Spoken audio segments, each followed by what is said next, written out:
Hi everyone, it's Beth, and today I want to talk about airdrops as an alternative to ICOs.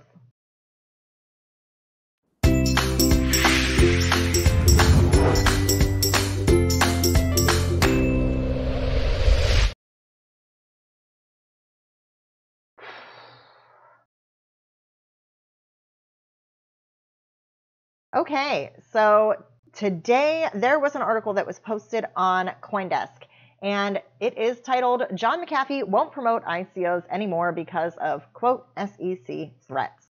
So if you look at the article, John McAfee, who of course is a big voice in the cryptocurrency community, like him or hate him, his voice carries a lot of weight, and he has more than 800,000 followers on Twitter, and he has made a lot of money promoting different cryptocurrencies. It is reported that his team was charging more than $100,000 for a single promotional tweet. That's according to a report from The Verge. But today there was a tweet from official McAfee saying that due to ICO threats, I am no longer working with ICOs, nor am I recommending them, and those doing ICOs can all look forward to arrest. It is unjust, but it is reality. I'm writing an article on an equivalent alternative to ICOs, which the SEC cannot touch. Please have patience.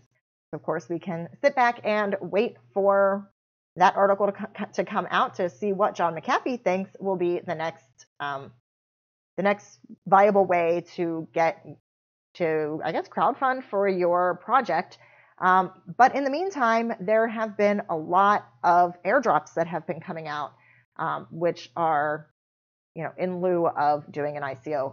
For instance, Ontology did earlier this year, if you were a member of the on-chain mailing list, which was prior to whatever their cutoff date was, then you would have received 1,000 ONT tokens, which is a lot now.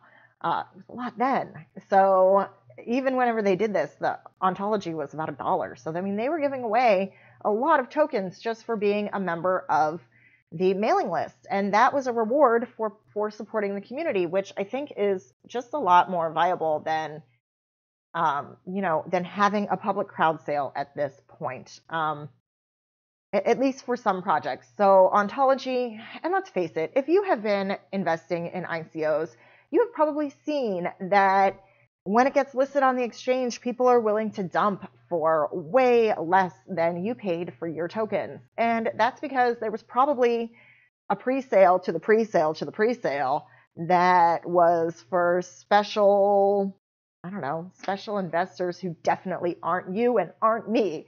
And they are getting in at these prices that are so low compared to what the public offering is.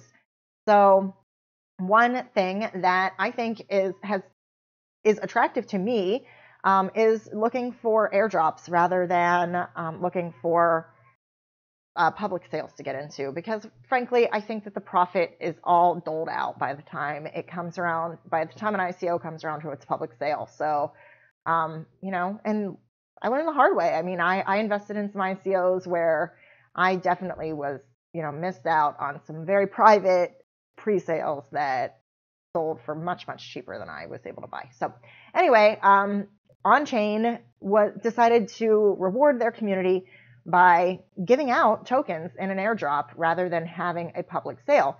They did a private funding round. They raised all the money that they needed for the project, and then they rewarded community supporters, by just giving out some tokens.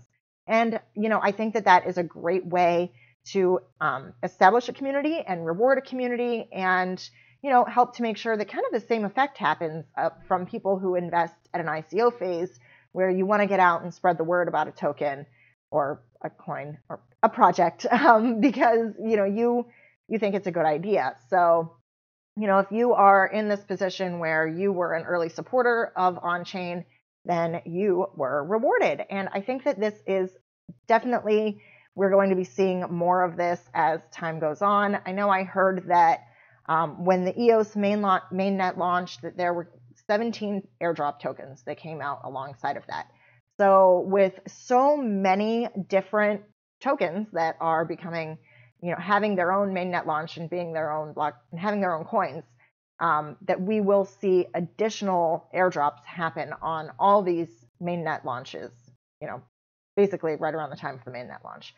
So that's why I'm doing the video today. I really just wanted to draw attention to kind of the changing tides that I see where, we're moving from public offerings into a world of private sales to accredited investors, and us poor schlubs, well, we're left with hoping to get an airdrop or waiting for an exchange. So I do think that the airdrop is certainly going to be utilized in order to create the community because, private accredited investors, they've got big things to do, right? They've got lots of money and they're big, important people. So they probably don't have enough time in their lives to be making YouTube videos or Steam It blogs or whatever. And these projects do need to establish a community, and an airdrop is a great way to gain community interest without having to have a community sale. So I do see that. I think that this will be something that happens more in the future, and it's happening right now. But it's not all sunshine and roses with airdrops either. There was at least one, it's called Stream. Yes, Stream. They were going to do an airdrop, and they halted this because there was, I guess, so there's been previous, is it this article? Sorry, may have been the other one. Or the other article. Sorry. Firewall USA, here we go. So over here, this talks about Stream postponing their airdrop. And it is because there was an SEC action in 1999 which targeted companies who had given away free traditional equity. So, if your token is considered a security, then the SEC might have a problem with you just giving it away, which doesn't seem fair to me. But hey, I don't make the rules. But this says that the SEC kind of felt like if they were giving away traditional equity, that was asking for a quid pro quo, and that wasn't legal. So it's definitely not super clear how these airdrops will work even within SEC compliance, even though they're not raising any money and they're just giving away the token for free. There is still question about how the SEC is going to come down on that. So that's certainly not sweet for the prospect of airdrops. Additionally, airdrops are kind of spammy. Just because you have an Ethereum wallet doesn't mean you want to hold all sorts of random tokens, although quite frankly, I don't mind holding random tokens, and I really like when I get airdrops into my ETH wallet.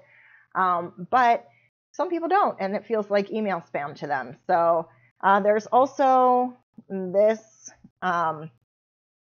compliant airdrops. So there's a company called CoinList, which is going to offer investors free crypto giveaways via airdrops, but it's going to be an opt-in model rather than just everybody who has a wallet gets some coins. So I think that this will be pretty interesting to watch develop.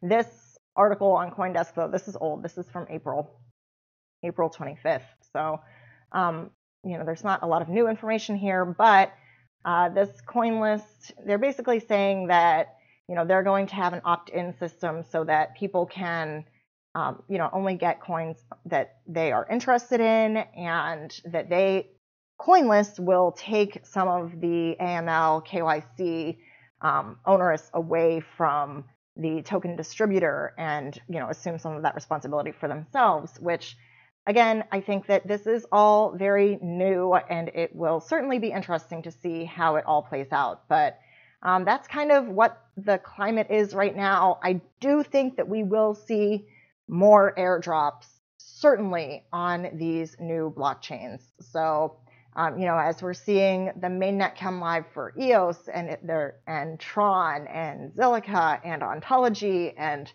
there are a lot more mainnets that are coming live. I definitely anticipate that we will be seeing more airdrops in relation to those. And I guess my takeaway from this, I really would just want to say, even if an exchange says that they're going to handle a token swap for you, do it yourself. Don't give your money to an exchange. They are, even Binance came out recently with the EOS mainnet launch and said that, from here on out, they are not going to be supporting airdrops or token swaps unless they explicitly say so. So, if you had Binance handle your EOS token swaps, then you may very well have missed out on the first, I think it's 17 airdrops that were coming in relation to the EOS mainnet. So just be in charge of your own coins. Don't trust them to an exchange, because you never know what's going to happen on an exchange. They know a lot about you. You don't know a lot about them, and they are not beholden to you. So, all right, that's the moral of the story for today, everyone. If you liked the video, then please do leave a like. And if you'd like to see more from me, please subscribe to the channel. If you have any questions or comments, you can leave those in the comment section. As always, I would like to thank you very much for your time. I'll see you next time.